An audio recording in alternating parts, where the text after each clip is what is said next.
Iran पर हमले के साथ ही सहूनी क़यादत पर जवाबी हमले का खौफ तारी हो गया। इसराइली वज़ीर आज़म और वज़ीर दिफा ज़ेर ज़मीन बंकर में चले गए। बड़े फौजी ओहदेदारान को भी साथ बिठा लिया। पूरी सहूनी फौज को अलर्ट कर दिया गया। उधर अमरीका ने इसराइली हमलों से लाताल्लुकी का ऐलान कर दिया। व्हाइट हाउस तर्जुमान ने कहा, इसराइल के ईरान पर हमलों में अमरीका हिस्सा नहीं ले रहा। सहूनी हुकाम अपने दिफा के लिए हमले कर रहे हैं। अमरीकी सदर को हमले से मुताल्लिक आगाह कर दिया गया। बाइडेन सूरत हाल का बगौर जायजा ले रहे हैं।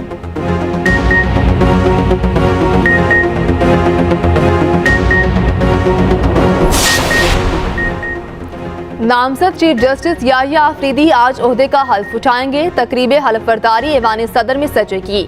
सदर मुमलिकत आसिफ अली जरदारी नए चीफ जस्टिस से हल्फ लेंगे। गुज़श्ता रोज फुल कोर्ट रेफरेंस से खिताब में कहा, चीफ जस्टिस काजी फैज़ ईसा से बहुत कुछ सीखने को मिला। सुप्रीम कोर्ट में उनकी कमी महसूस करेंगे। इंसाफ की फराहमी के लिए बार और बेंच का ताउन नागुज़ीर है। आवाम के लिए कानून की हुक्मरानी यकीनी बनाएंगे।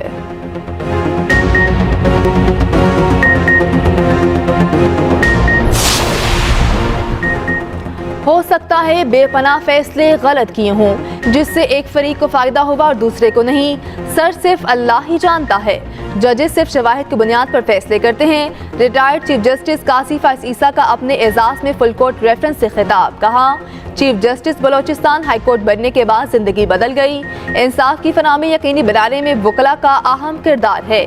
मुझे किसी से सीखने को नहीं मिला। वकला ने बहुत कुछ सिखाया। चीफ जस्टिस ने सुप्रीम कोर्ट में यादगार का इफ्तिताह भी किया। फुल कोर्ट रेफरेंस में 16 जजेस की शिरकत, 5 ने शिरकत ना की। Justice Mansoor Ali Shah, justice Muneeb Akhtar, justice Ayesha Malik ने शिरकत नहीं की। जस्टिस अतहर मिनुल्लाह और जस्टिस शहजाद अहमद मलिक भी शरीक ना हुए। चीफ जस्टिस काजी फैज़ ईसा ओहदे से सुबकदोश। इस्लामाबाद में पीटीआई कैदियों की 3 वैन्स पर हमला। पीटीआई के 3 एमपीए समेत कई कैदी फरार। पुलिस का बरवक्त एक्शन, फरार कैदियों को दोबारा गिरफ्तार कर लिया। नामालूम मुलजिमों की संचालनी टोल प्लाजा के करीब फायरिंग, कैदियों की वैन्स के टायर बर्स्ट किए। 4 एहलकार जख्मी हुए। आज इस्लामाबाद पुलिस कहते हैं हमलावरों की तादाद 20 थी। प्रिजन वैन्स में अटक जेल से पेशी के लिए लाए गए कैदी सवार थे।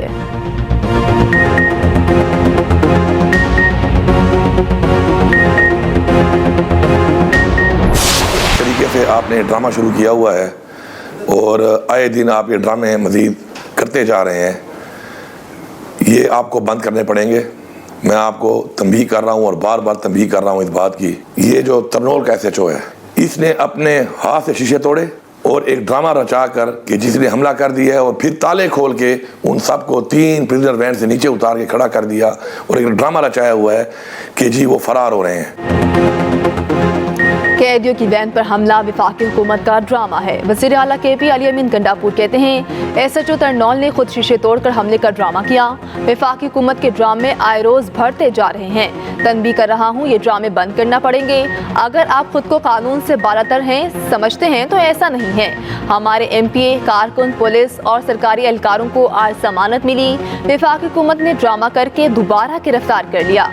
रहनुमा PTI शेख वकास अकरम ने इल्जाम लगाया SHO ने वैन रुकवा कर खुद कैदियों को भागने का कहा। हमारे बंदे जिद करके वहां खड़े रहे। इस्लामाबाद पुलिस ड्रामा कर रही है।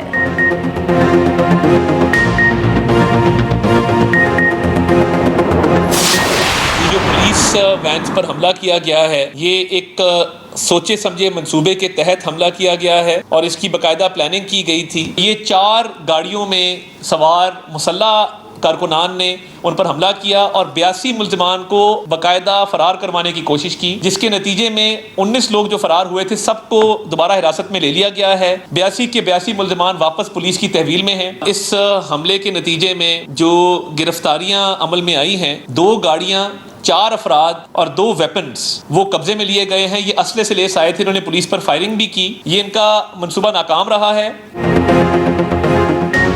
फरार होने वाले तमाम 82 कैदी गिरफ्तार। वफाकी वज़ीर इत्तलात अताउल्लाह तारड़ कहते हैं गिरफ्तार मुल्जिमों को फरार कराने की नाकाम कोशिश की गई। हमला सोचे समझे मंसूबे के तहत किया गया। 4 हमलावरों को गिरफ्तार कर लिया। 2 गाड़ियां और असलहा भी कब्जे में ले लिया गया है। 9 मई के मुल्जिमों को सजा मिलती तो ऐसे हमले की जुर्रत न होती।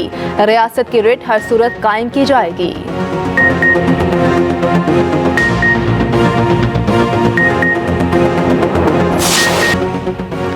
रावलपिंडी टेस्ट का आज तीसरा रोज, कौमी स्पिनर्स का जाल, इंग्लिश टीम का बुरा हाल।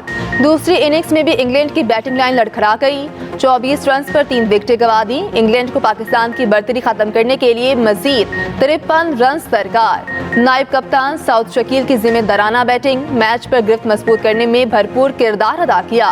134 रन की जबरदस्त इनिंग्स खेली। कौमी स्पिनर्स ने बैटिंग में भी भरपूर साथ दिया। साउथ और नुमान की 88 रन की जिम्मेदाराना शराकतदारी। नुमान अली ने 45 रन बनाए। साजिद खान 48 रन बनाकर नॉट आउट रहे। पहली इनिंग्स में कौमी टीम 77 रन की बर्तरी पर 344 पर आउट हुई।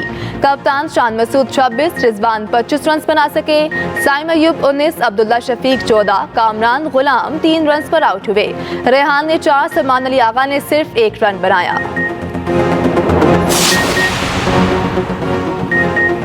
साउथ शकील, साजिद खान और नुमान अली पिंडी टेस्ट के हीरो। साउथ शकील ने मुश्किल विकेट पर सेंचुरी बनाकर इंग्लिश स्पिनर्स की चाल नाकाम बना दी। 134 रन बोर्ड पर लगाए। साजिद और नुमान की बॉलिंग के बाद बैटिंग में भी शानदार कारकर्दगी। पहली इनिंग्स में इंग्लैंड के 9 खिलाड़ी पवेलियन रवाना किए। कौमी टीम के स्कोर में 93 रन भी जोड़े। साजिद खान ने 48 और नुमान अली ने 45 रन बनाए। दूसरी इनिंग्स में इंग्लैंड के 3 बल्लेबाजों का शिकार भी कर लिया। साजिद खान और नुमान अली ने मुल्तान टेस्ट में तमाम 20 विकेटें हासिल की थीं।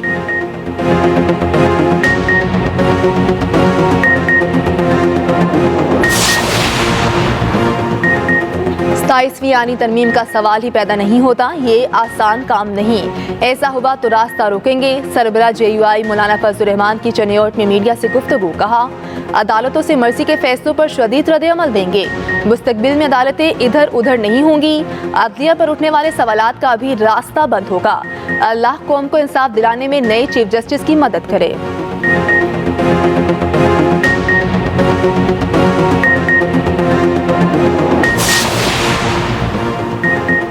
बानी पीटीआई की बहनों अलीमा खान, उस्मा खान को रिहाई मिल गई। इस्लामाबाद की इंसदाद दहशतगर्दी अदालत ने डी चौक एहतजाज केस में रिहाई का हुक्म दिया। अलीमा खान और उस्मा खान को थाना कौसार के मुकदमे में 4 अक्टूबर को गिरफ्तार किया गया था।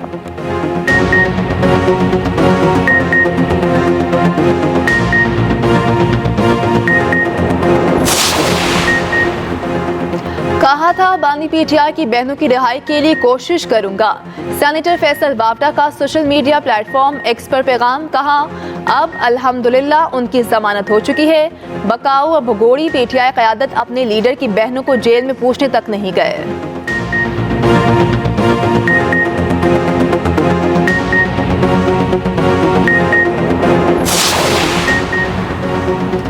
चीनी सफीर ने पाकिस्तान में SCO कॉन्फ्रेंस के इनेकाद को कामयाब करार दे दिया।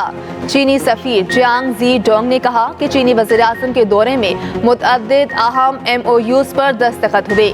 दहशतगर्दी से लड़कर कुर्बानियां देने वाली पाकिस्तानी फौज और पुलिस को खराज तहसीन पेश करते हैं।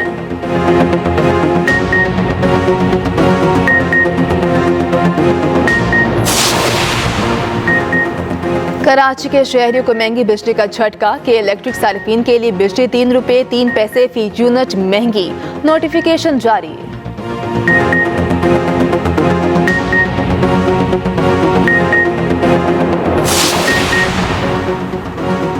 शरह सूद में 5% कमी की जाए। बरामदी सनतों के लिए बिजली 26 रुपये फी यूनिट की जाए। Patron in chief United Business Group SM Tanveer का मुतालिबा। कहा, बुलंद शरह सूद से खुद हुकूमत को माहाना 400 अरब रुपए का नुकसान हो रहा है। 18 IPPs को नोटिस हो गए हैं। जल्द फैसला किया जाए। पॉलिसी बनाने वाले टैक्स पर टैक्स लगाकर गलती कर रहे हैं।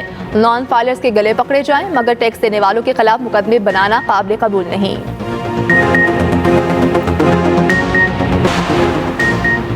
वज़ीर आला पंजाब मरीम नवाज से बेल्जियम के सफीर की मुलाकात। मरीम नवाज ने कहा, पाक बेल्जियम दो तरफा ताल्लुकात को कदर की निगाह से देखते हैं। तालीम, IT और ज़राअत के शोबों में ताउन का फ़रोग़ चाहते हैं। उधर वज़ीर आला मरीम नवाज से अरकान पंजाब असम्बली की मुलाकात। MPA मुनव्वर हुसैन और मोहम्मद फैज़ मिले। मरीम नवाज का तरक्याती मंसूबों और CM इनिशिएटिव की मुसलसल मॉनिटरिंग का हुक्म। कहा, पंजाब में अवामी खिदमत का काबिल तहसीन तारीख़ी मेयार कायम करेंगे।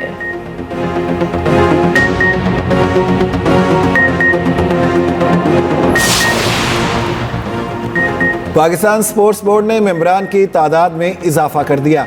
चेयरपर्सन स्पेशल ओलंपिक्स रौनक इकबाल लाखानी बोर्ड में शामिल। असामुल हक, आलमगीर शेख और करीम अकरम भी मेंबर होंगे। नोटिफिकेशन जारी।